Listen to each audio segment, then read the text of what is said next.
अबू सलेम पर कोर्ट का फैसला आ रहा है। अबू सलेम का नाम आए और लोग मोनिका बेदी को भूल जाएं, ऐसा हो नहीं सकता। अबू के मोह में मोनिका ने अपना करियर दांव पर लगाया और दामन में दाग लगवा बैठी।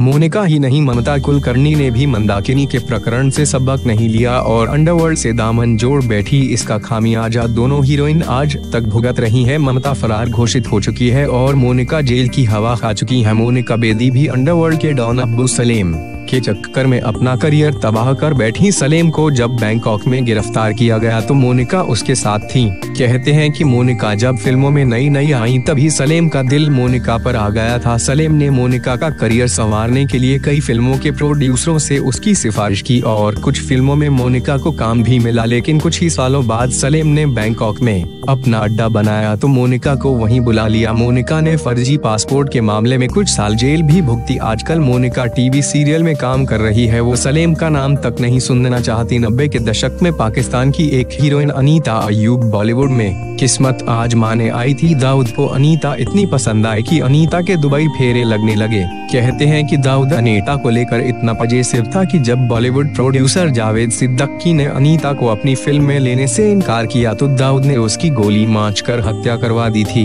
दाऊद के साथ कनेक्शन के चलते अनीता फिर कभी बॉलीवुड में नहीं टिक सकी और पाकिस्तान वापस चली गई। अब अनीता कहाँ है कोई नहीं जानता। मंदाकिनी तो आपको याद ही होंगी, राम तेरी गंगा मैली की ये super hot heroine Dawood Ibrahim के साथ संबंधों के चलते चर्चा में आई और फिर जल्द ही बॉलीवुड को अलविदा भी कह गई। मंदाकिनी पर दाऊद का दिल आ गया था और मंदाकिनी भी विदेशों में कई जगह दाऊद के साथ दिखी। अंडरवर्ल्ड के साथ संबंधों की बात खुलने पर खुद मंदाकिनी फिल्मों से दूर होगी।